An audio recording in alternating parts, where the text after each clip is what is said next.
thanks for joining us tonight on the broadcast. It is the 11th day of August 2025. We're so pleased to have you on board on the broadcast tonight. So much in store for you tonight. But first, let's take a look at the highlights. President Ruto promises small millions for the Harambee Stars if they win the upcoming quarter-final matches.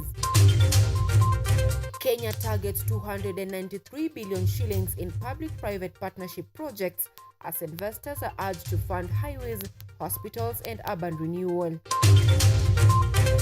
Amidst campaigns to secure Malava constituency seat, Mudavadi urges residents to protect public facilities as he offers goodies to the residents of Kutv. And CS Mbadi confirms compensation for victims of demonstrations despite the critique made by the opposition.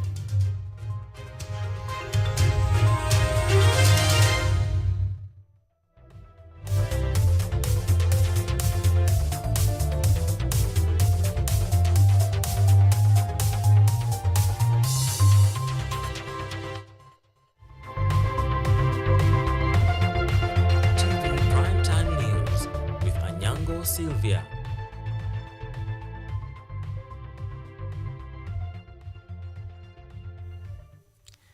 That is right. On the sign language interpretation tonight is Naomi Ombui. Remember, KUTV News at 9 is also coming to you live on YouTube at KUTV News Kenya. You can also interact with us on X at KUTV_Kenya and at Anyango Sylvia KE. We begin.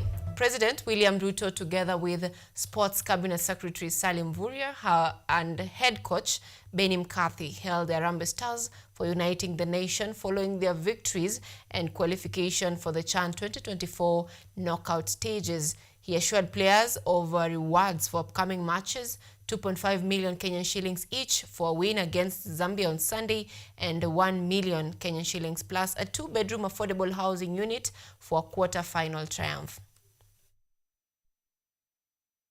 This team can continue to grow and be the inspiration that they are, and every time they go onto that field, that they show a lot of bravery and a lot of courage and becoming the new heroes and the new icons of the youth of today by setting the example that you do. So thank you again, boys, for everything you've done thus far, and we are only still in the group stages. One more game to go, and then we go on. All Kenyans were saying this is the group of death. And everybody thought that Harambee Stars was not going to reach anywhere. And we kept saying it's not a group of death, it is the group of opportunity for Kenya to shine. We've not only hosted CHAN today, a historic achievement for our nation, but our boys are making us very proud. You guys are making our nation very proud. Mukipita quarters, hapo unapata 1 million yako na affordable house 2-bedroom.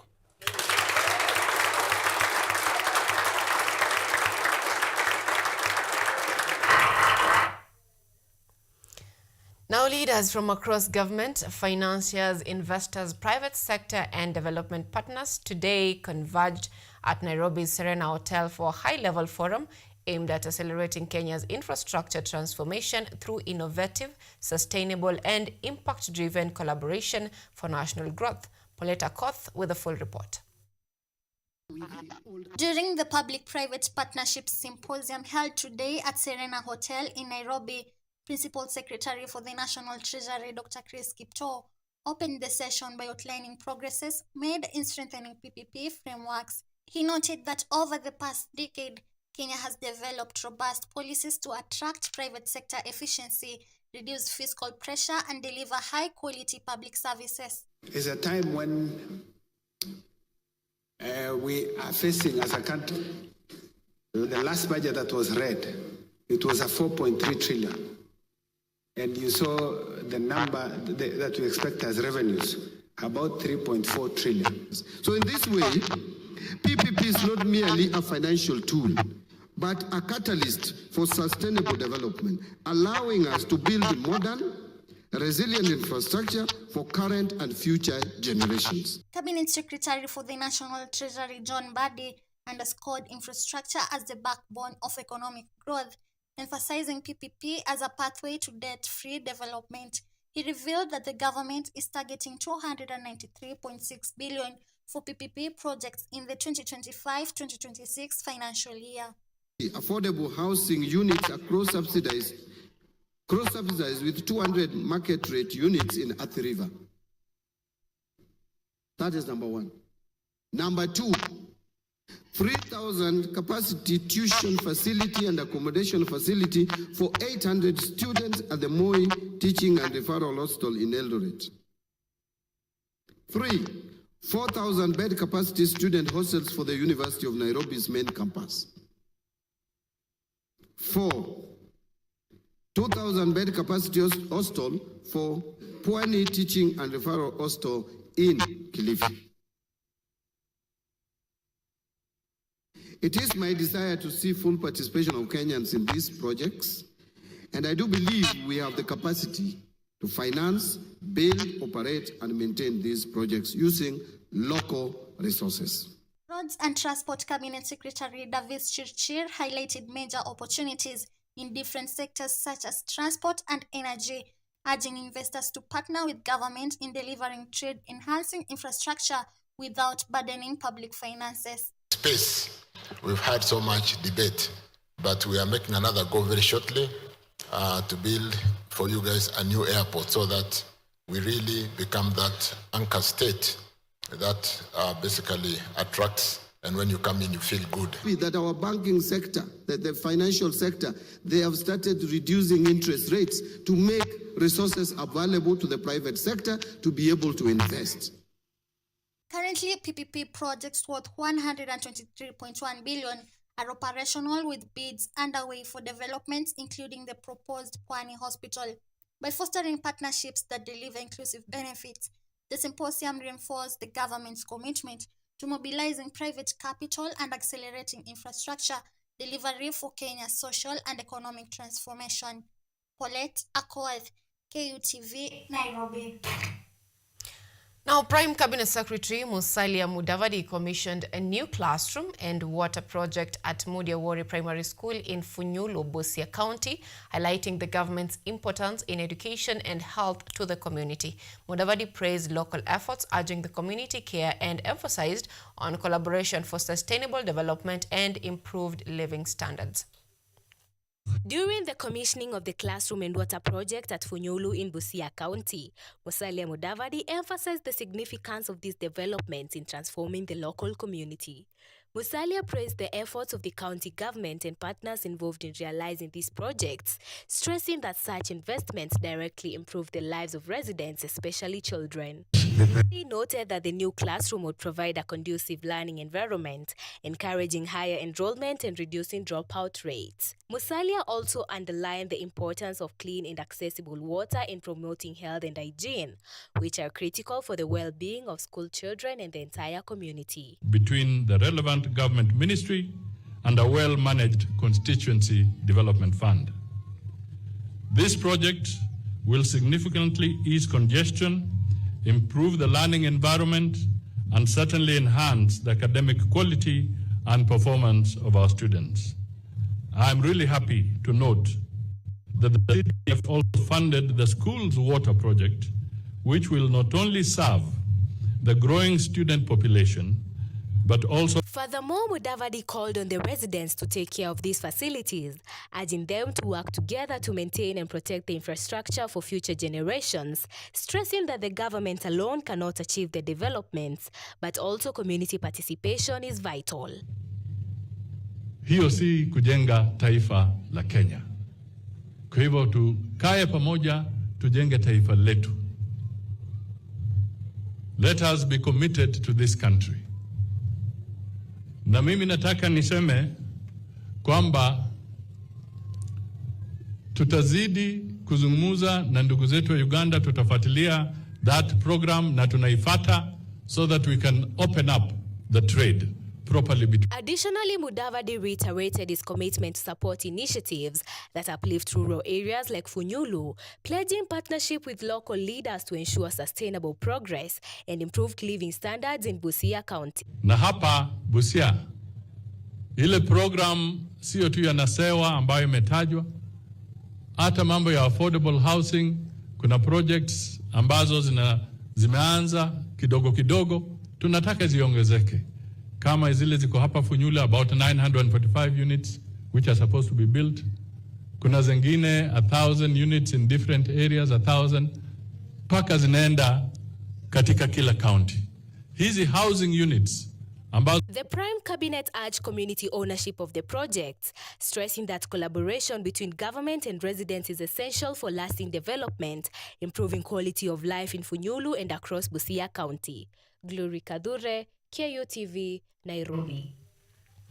Now, the Cabinet Secretary for the National Treasury, John Mbadi, reiterated the government's commitment to compensating individuals who were injured or lost their lives during recent demonstrations. Mbadi made these remarks amidst complaints from the opposition who are piling up pressure on the government to give compensation. The Cabinet Secretary for the National Treasury, John Mbadi, announced that the government would compensate all individuals injured during demonstrations between 2017 and 2025, as well as the families of those who lost their lives.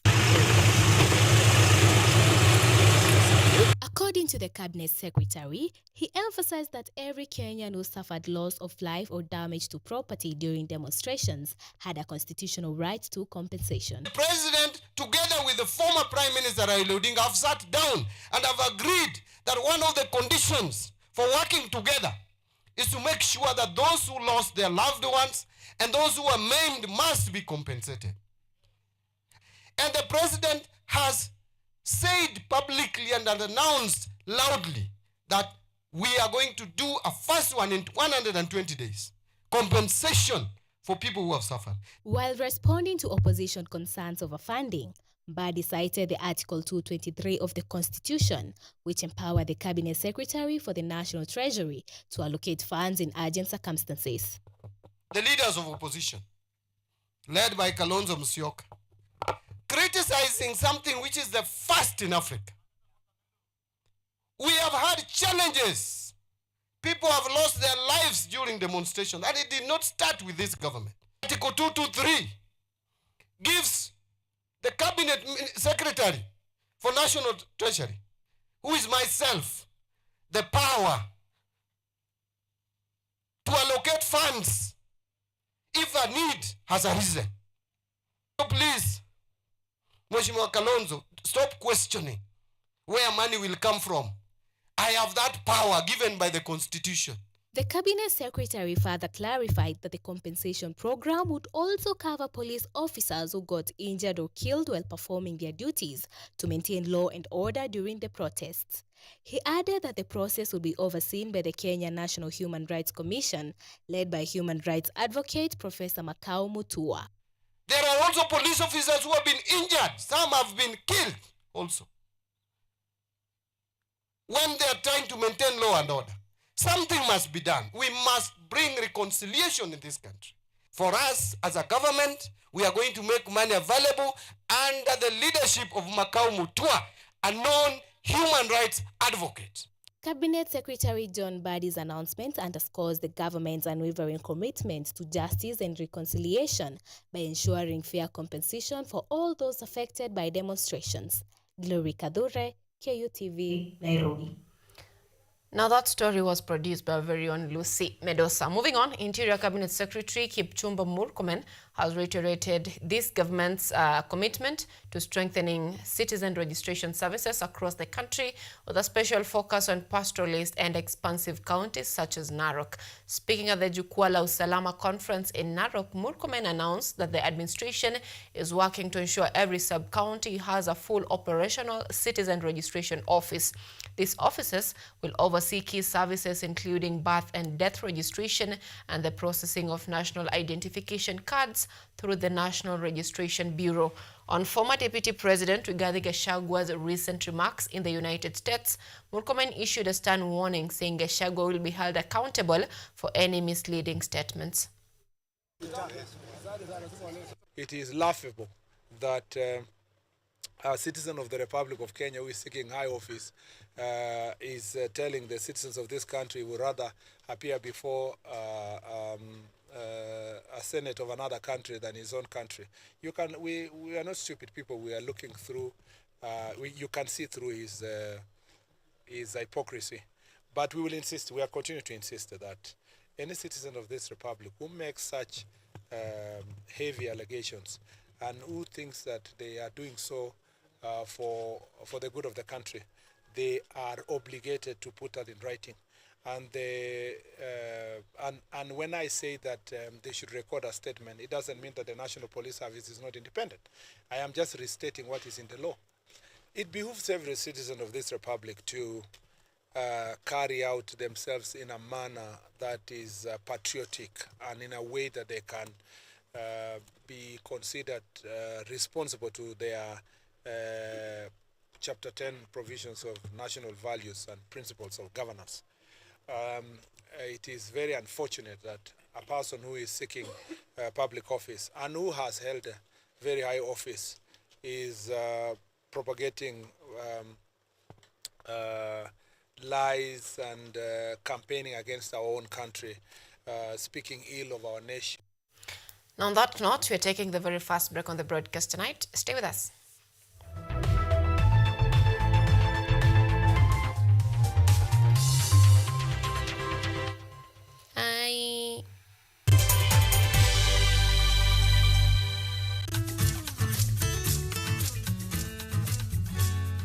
Hi, my name is Stella Tioi. Jina langu naitwa Okemwa Mukwa James. This is Mandela Gaya. Ugonjwa ulipokuja ulichukua siku 3 ukaniweka in coma. 20 wamezikwa, 2 ndio wako hai. I don't even know how it feels to see. I feel like I cannot express myself well the way somebody who can walk can actually express themselves. Ilichukua muda mwingi mrefu tena mpana ili kuikubali kwamba mimi siwezi tembea tena. I've come to actually accept myself. Ukijaribu kumsimamisha mtu umwambie tafadhali nionyeshe njia, they find it quite strange talking to you. You should just make schools integrated, inclusive setups, by providing the right facilities.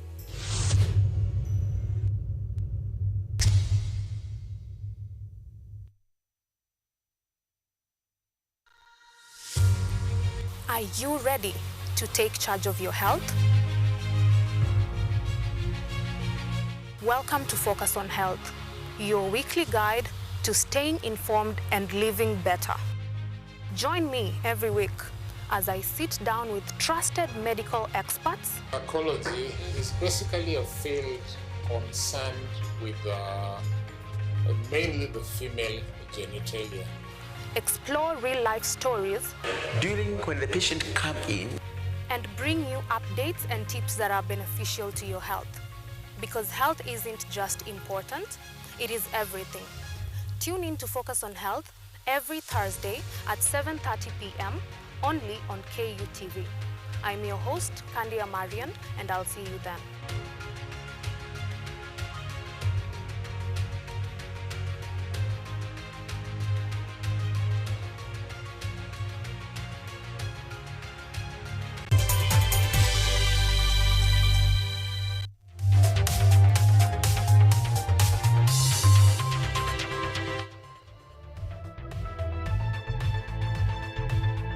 You are watching KUTV Primetime News with Anyango, Sylvia. Welcome back to our broadcast tonight. Moving on, President William Ruto today met with delegates from California, the richest state in the United States, to explore partnerships in innovation, stability, and shared prosperity. The president noted that Kenya and the U.S. have enjoyed long-standing ties strengthened by Kenya's Silicon Savannah and California's leadership in technology and climate innovation, as well as Kenya's dynamic, youthful, and highly skilled workforce.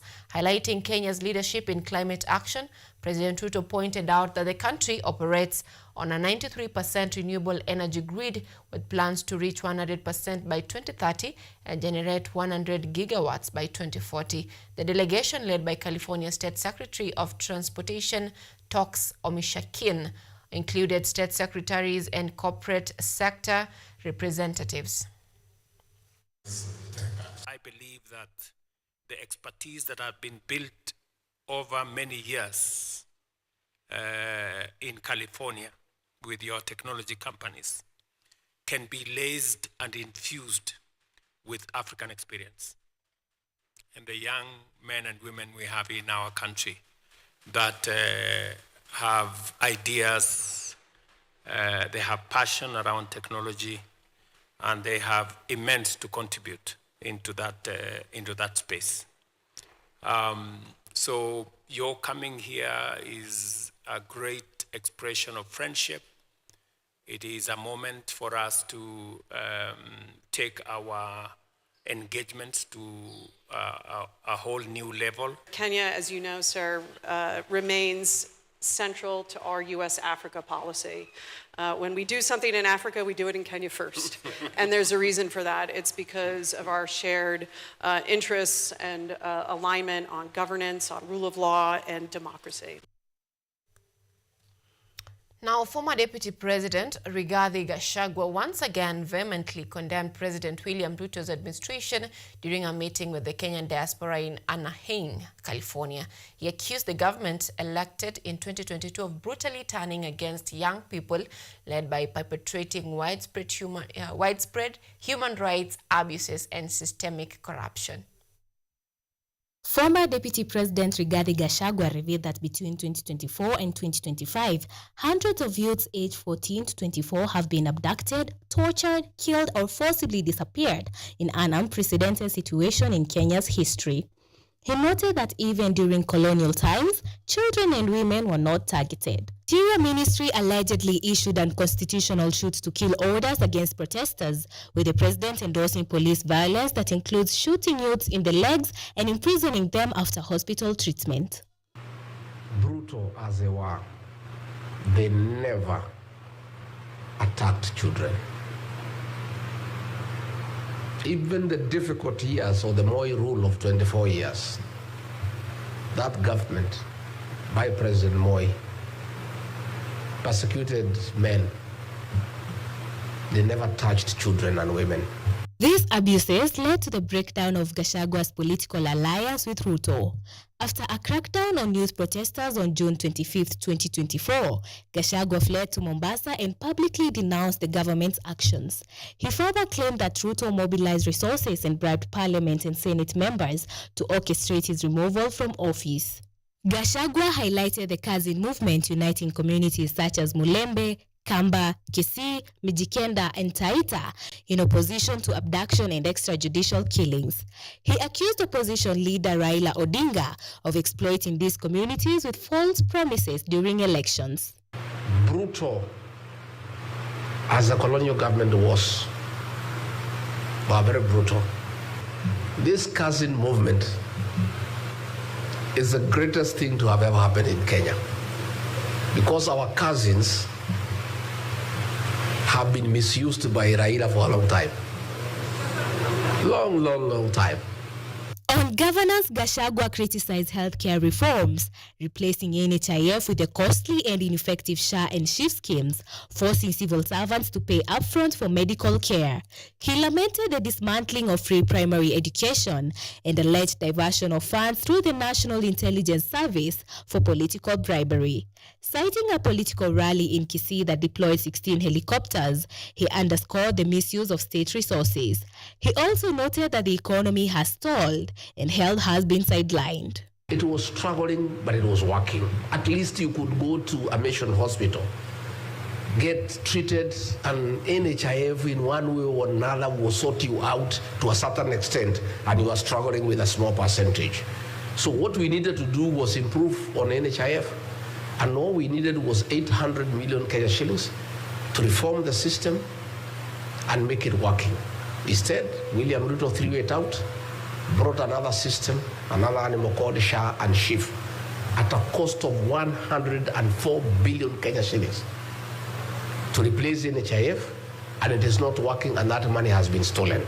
He called on Kenyans at home and abroad to unite against abductions, killings, corruptions, and to demand accountability and constitutional governance. Glory Kadhure, KUTV, Nairobi.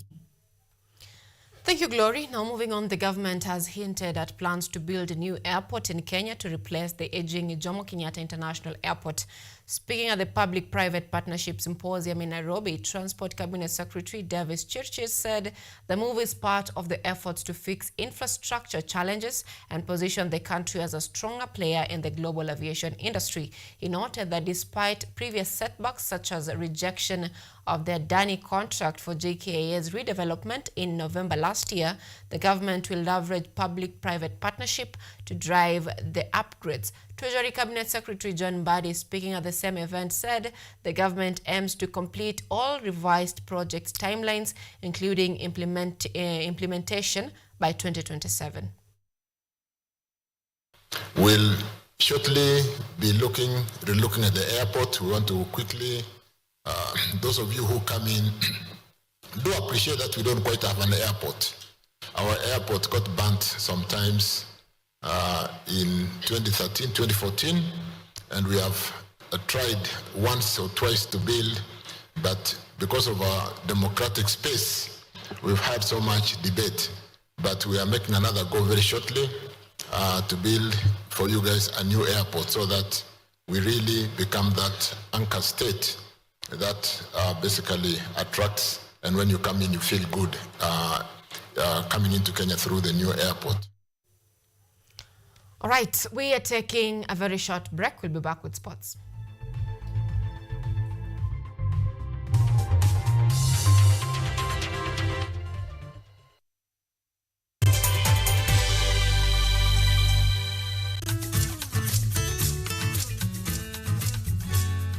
Hi, my name is Stella Tioi.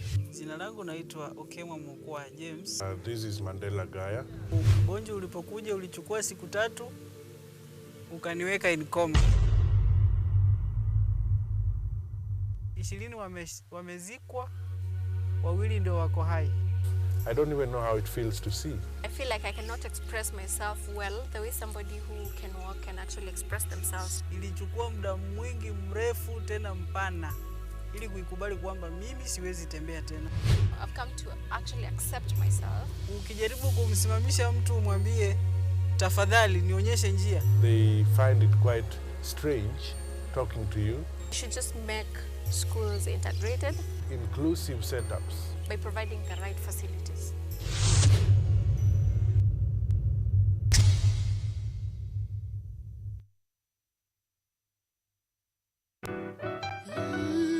Miti miti, panda panda, miti miti. Our planet's future is in our hands. However, there is a threat to the brightness of this tomorrow. On EarthCheck, we share the challenges, the solutions, and the hope. I would call this a very momentous day, a very critical day. Every episode, every story, every step we take creates a ripple. Join me, the environmentalist Emmanuel Kutosi, on KUTV every Wednesday at 8 p.m. and be part of EarthCheck. Welcome.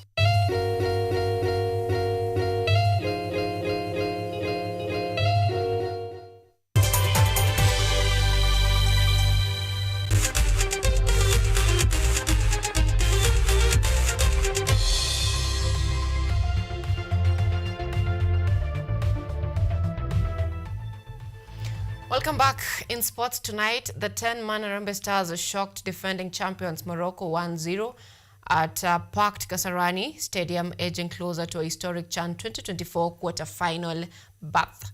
Here are the fixtures expected for Kenya in the coming days of CHAN. Harambee Stars moved to the brink of a quarter-final berth at the 2024 African Nations Championship after edging out tournament favorites and two-time champions Morocco 1-0 at a packed Moi International Sports Center, Kasarani.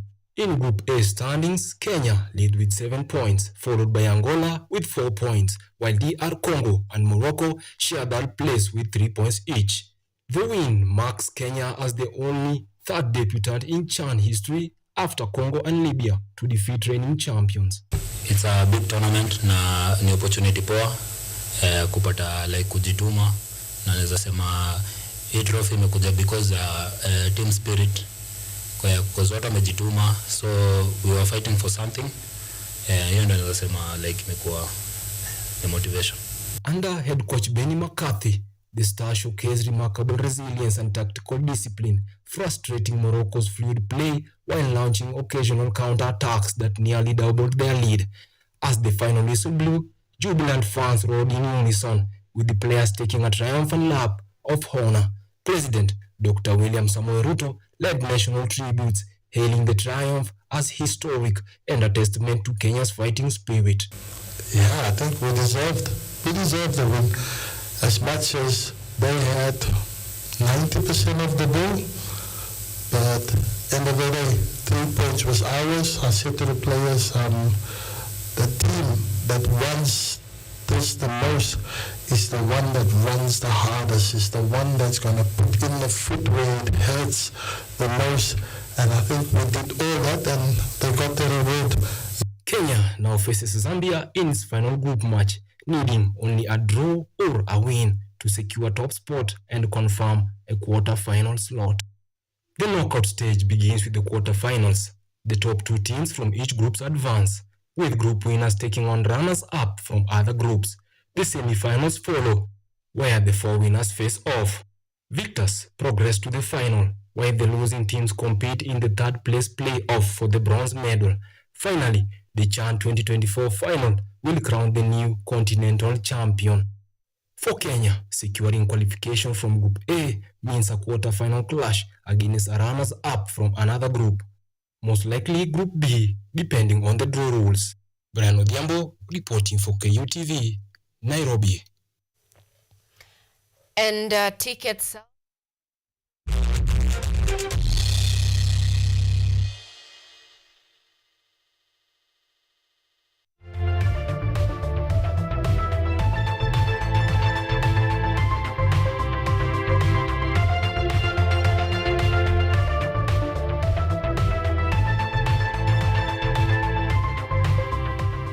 All right, and just to inform you that ticket sales for African Nations Championship has been suspended rather in Nairobi after chaotic scenes overshadowed yesterday's game that is between Kenya and Morocco. That is on Sunday. The upset win by the Harambee Stars.